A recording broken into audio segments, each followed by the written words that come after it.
Real estate development and construction management businesses used to need a minimum team of 5 to function smoothly. And I've just spent the last 6 months wiring Claude into every one of the critical functions. And what used to take a team of 5 can now be run through one person with a company-specific Claude skill setup. And in this video, I'm going to walk you through where in the 5 core functions of construction and development management, Claude and workflows can save you hours every week. And if you don't know who I am, I'm Toby. Over 15 years, I've delivered $19 billion of real estate projects worldwide across the UK, the US, Saudi Arabia, and the UAE, leading some of the biggest builds on the planet. And now I help developers and construction teams automate workflows that used to consume entire teams, hundreds of hours, and thousands of dollars. So let's get into it. For context, if you're still learning about the who's who of AI, Claude is an AI made by Anthropic, who are a competitor to OpenAI and ChatGPT. And personally, I find that Claude handles complex technical inputs, long structured documents, and process instructions far more reliably than most alternatives at the point of recording this video. The paid tier runs about $15 to $20 a month. And what makes it different to ChatGPT is how good it is at complex technical work. And the reason for this is that you can build skills within Claude. Now, skills are effectively a set of standing instructions that tell Claude exactly what to do at a specific task every time without having to repeatedly explain it or re-prompt. A Claude skill works like a complete recipe in a professional chef's book. And once you've documented a full recipe, including your precise quality standards, you simply tell the chef to follow the recipe, and from then on, he can produce the dish consistently, exactly as you require it, without any further instructions every single time. So you teach Claude how to do your process, your unique and specific way to get the outputs that you value once. It learns how to do it perfectly every time from then on. And this is where it gets exciting, as we can start to create all of our weekly or monthly deliverables in a single day. But let's get specific and dive into the actual skills for construction and development management and how you can use them today. So we'll start at the beginning with feasibility and appraisals and business cases. And this is the function that decides whether your deal lives or dies. And it's one of the things that Claude really excels at improving when it has your process and your way of evaluating opportunities really understood. The old way used to be that it would take 2 to 3 weeks and approximately anywhere between 5 and I've seen 100K per appraisal on man hours, on external consultants for data, and all the time it takes to converge all of those pieces of information. But the new way is you provide a site brief and you get a complete appraisal out in under an hour. So for confidentiality purposes, I can't put a live development on the screen right now. What I'm going to do, upload a previous development opportunity. And this is just very high level. A little bit about the development, where it is, its site location, and everything you'd need initially to start your initial valuations. And then I'm going to activate my precision projects feasibility, build a skill, and I'm going to say, build me out a feasibility for this opportunity that's come across my desk, and use all today's live assumptions and current market data to populate it with as accurate as information as you possibly can. I'll be then stress testing and reviewing it, and that's effectively it. We'll press go. Should we change the model, give it a bit more firepower? Yeah, let's give it to Opus, see what we can do with it. And then while that's whirring, we can go grab ourselves a coffee, go for a walk, and let it build out our feasibility. And then as it's whirling, as you can see, what it's doing is I've set the skill up to ask specific questions. So I want it to work out the target land value that we can bid for this development, and then what that land value will be whilst trying to keep a margin of, let's go in the middle, 20%. And then it'll continue to work on the feasibility to try and hit those value markers and hit those targets. So as you can see, now it's finished, and this particular skill uses my specific financial model. You can pick up in the description section, and I've used it on deals from $1 million to a billion global master plans. It's a really handy piece of kit if you want it.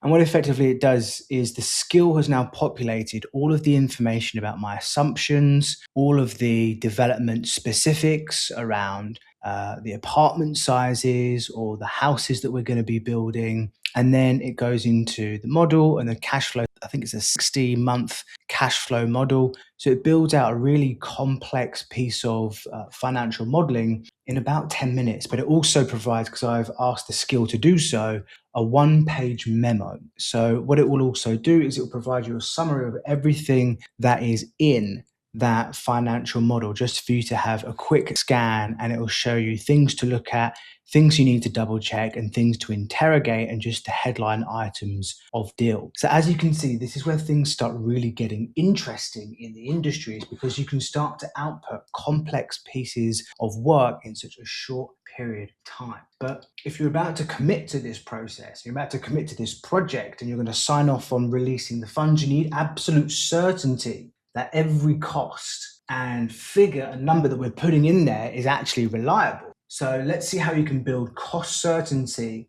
into these assumptions that you're creating. And if you want a step-by-step guide on how to implement any of these skills, comment skills below and we'll send it over immediately. But the function we're going to be looking at now is the construction cost estimates and budgeting. And again, the old way, you would wait probably 3 to 6 weeks. You'd hire an external consultant who brings in his cost manager, and he needs to be brought up to speed on the project. And then your cost manager goes through the project line by line to give you an estimated cost based on the data that they have access to.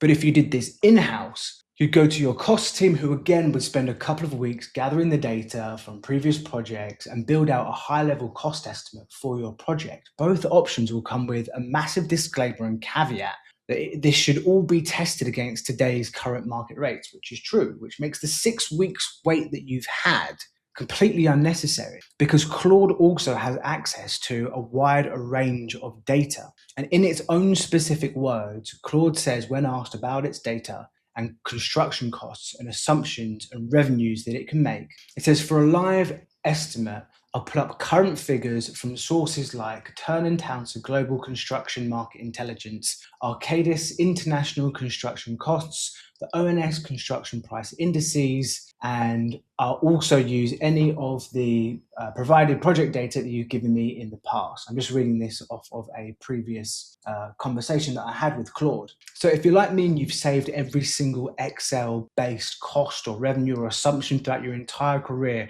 you'll probably find that you already have in your files the most accurate cost data that you could ever possibly need.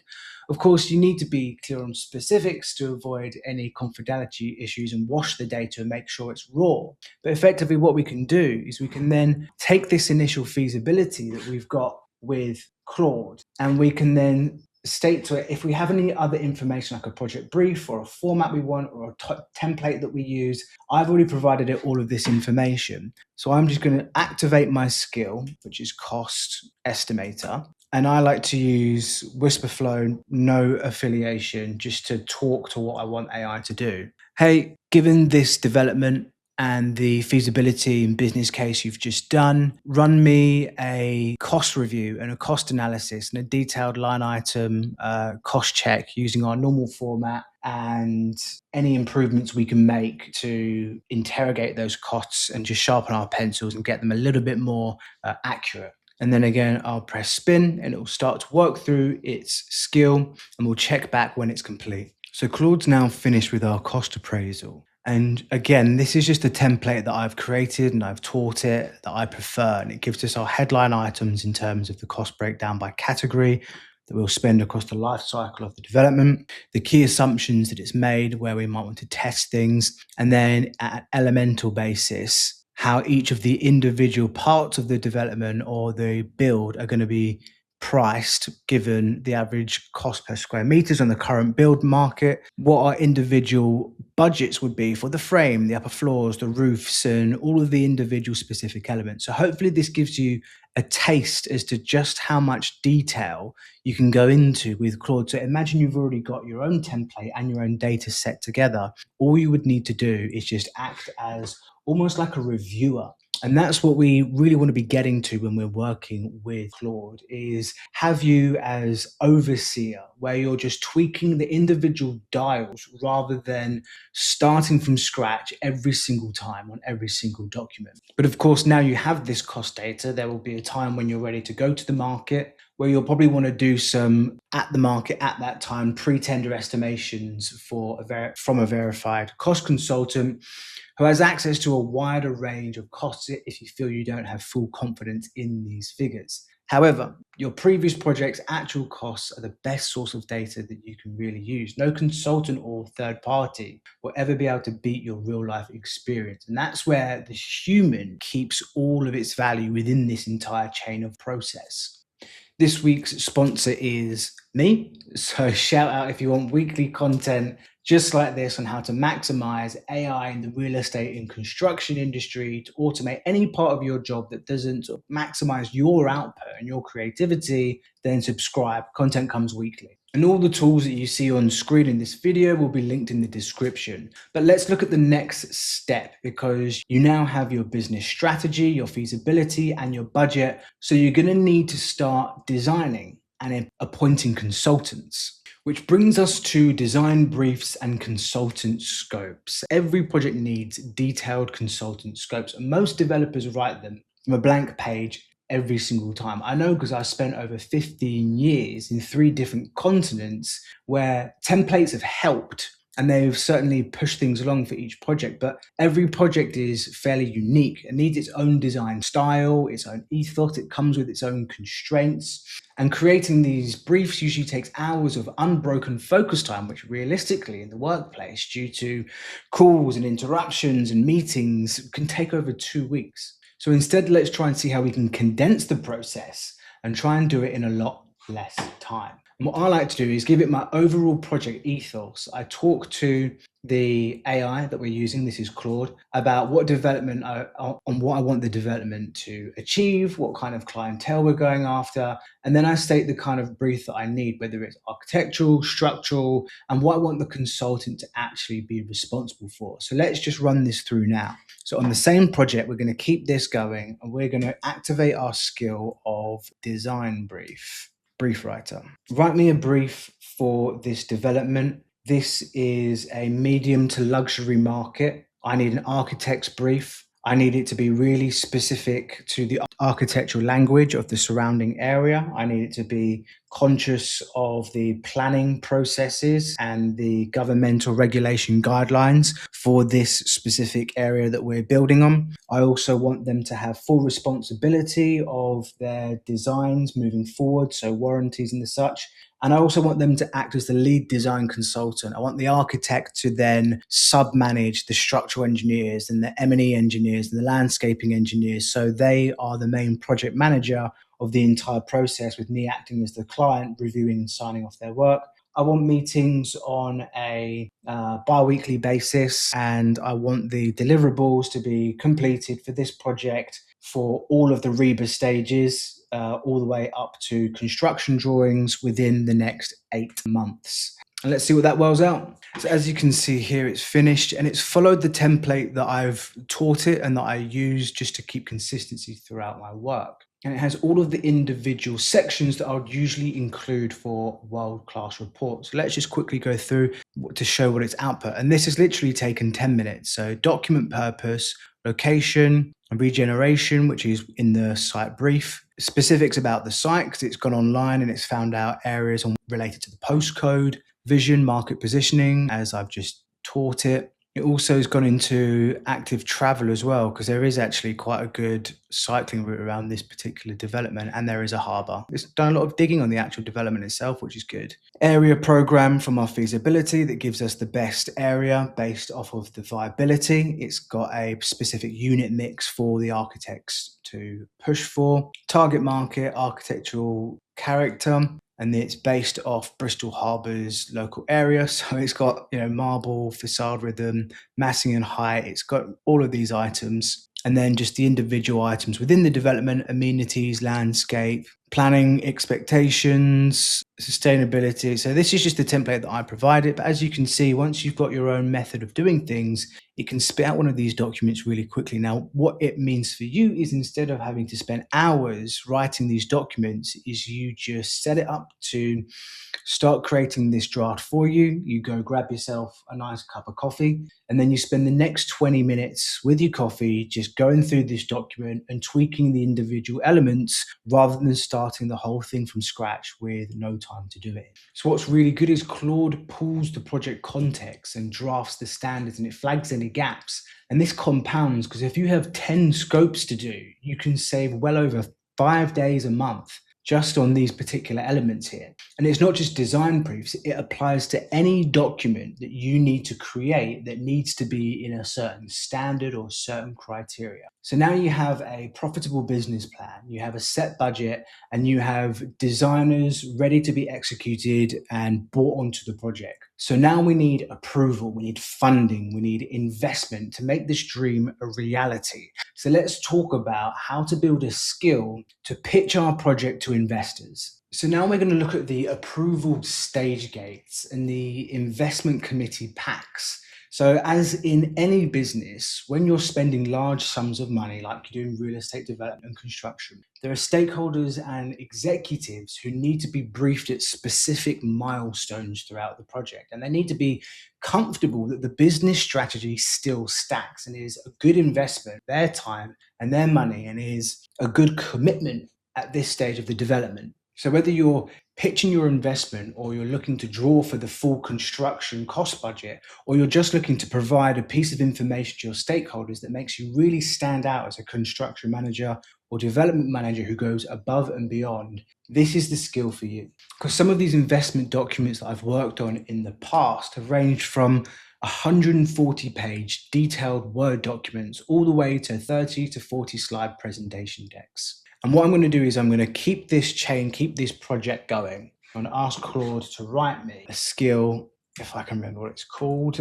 It's my development strategy. Yes, it has PowerPoint deck there. And what I can see here on my screen is just a comprehensive summary of what this skill does for me. So this will then just revalidate the feasibility, and then it will give me a complete presentation and pitch deck or update deck that is completely transparent of the entire ones and zeros and the status of project. So this skill uses the information from my model and a presentation deck that I've used previously that works really well. It's fed into Claude's skills, so I know that replicates the exact structure that I know is received really well in boardrooms around the world. Again, if you need any of this information, or you want any of these as tidbits, you can use, comment skills in the comments below, and we'll send them all over. But when you're building these elements yourself, make sure you include anything that you think is important or unique to your business that you want included in these reports. So program risks, risk registers, table of consultants, stakeholders, anything you want to go into document that you think would add value to it, the Claude skill will replicate. So let's just quickly go through this output here. And it's got an executive summary, the strategic positioning of why this site's good, the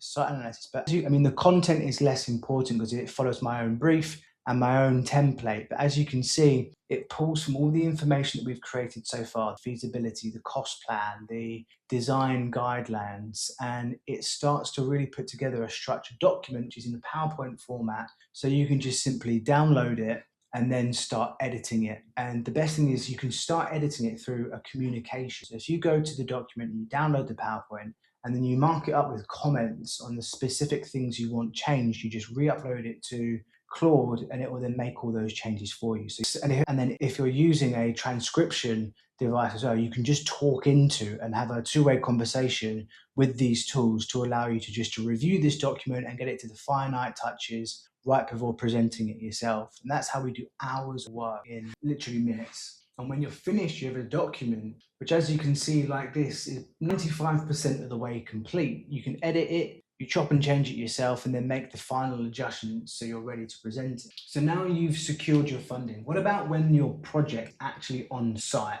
and you want to be reviewing it week by week and getting progress updates, not only for yourself, but all of your stakeholders as well? So now we have everything aligned and the project is full steam ahead. We need to find a way to check weekly on where our progress is. And I set up a quick personal automation where all of my projects with a specific project name go into its own individual inbox in my email. Every attachment I get in that inbox per week goes into its own separate folder on my hard drive. And once a week on a Friday afternoon, I give access to Claude to review everything in that folder.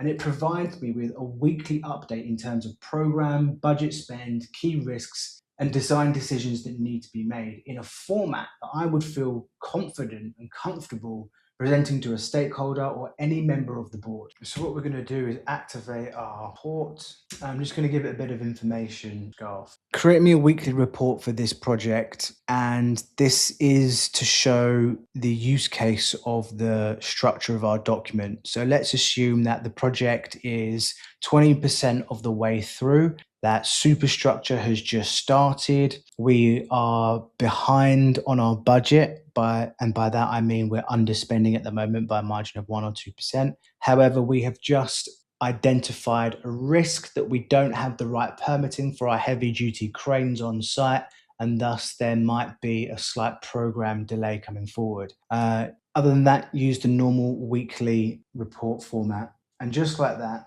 it will create us our weekly report. Now, this information would usually come through the emails that are saved into my folder and then automatically read. And voila, out comes our weekly report. And I like to add a sense check item at the bottom where it flags any risks coming up. But as you can see, it highlights the key elements of program, budget and risk, the quick development overview, program status of where we are, key milestones that have been reached, budget, spend to date, and then risks, just a risk register.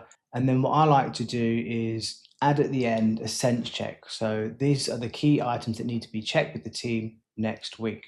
Now, obviously, again, this is my personal format, and what I believe this does for me, or what I've seen this do for me, and what this has done for me over the last 18 months to 2 years of actually working on projects, is just having this project generated, having this report generated every 7 days, just to keep you sharp on what's going on, where the risks are. It just keeps it at the forefront of your mind at all times. For example, it highlights if the program has fallen by a week. It highlights to me who the team member is that I need to go and speak to. And you could even use Claude to then give this report to and brainstorm ideas on how you can get on track. But I'm assuming that if you're watching this video, you probably have enough experience and ability to run your own project. But if you need help with the AI side of things, do feel free to book a call with us. The link is in the description, and we'll talk about how we can set up these automations just like this to make life a bit more streamlined. Because once these skills are set up, you can now see how in less than a day, you could do a full end-to-end feasibility, a business strategy on a development.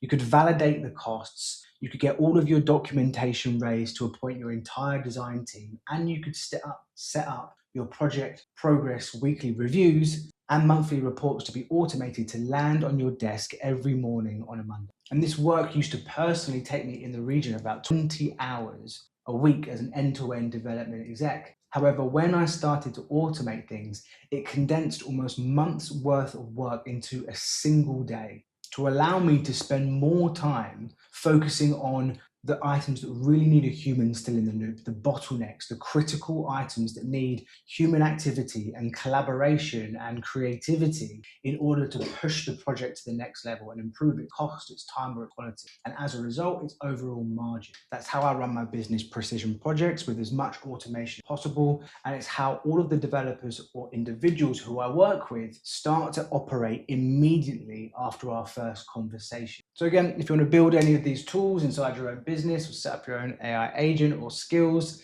click the link in the description below and we'll have a conversation about it. We'll map out your current workflows and identify the highest leverage automations and tools that we can put in place for you. And if you just want the model that we were working on previously, underneath in the link is all of the information that we went through today. So don't forget to comment skills if you want anything below. And if you like this video, then you'll find this one even more valuable. Don't forget to like and subscribe. It really helps the channel. And I will see you next time where we are constantly bringing AI and automation-based content to the real estate development and construction industry. See you in the next one.